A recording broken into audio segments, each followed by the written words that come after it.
Hinamon ni House Prosecutor Terry Ridon ang defense team ni VP Sara Duterte na galingan daw nito ang pagtatanggol sa pangalawang pangulo sa impeachment trial.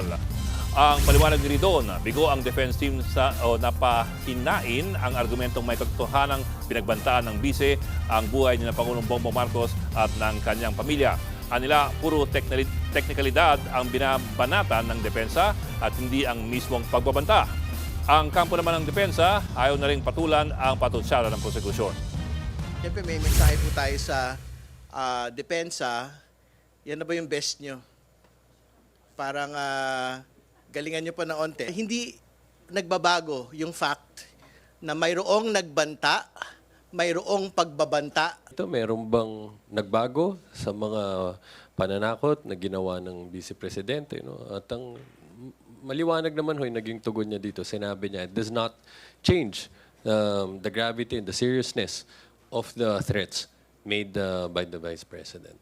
Congressman Ridon is entitled to his own opinion, and I don't think it would be appropriate for me to comment on that. We do not engage in such discourse.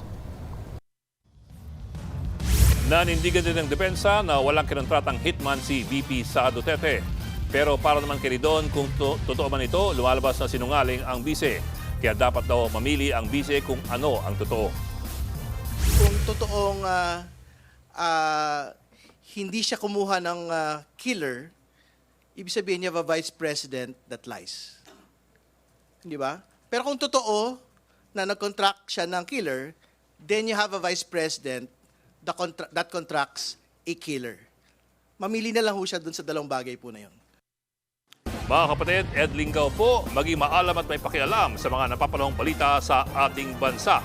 Para sa mas malilimang pagtalakay at paghimay sa mga issue at headlines, mag-follow at mag-subscribe sa social media pages ng News 5.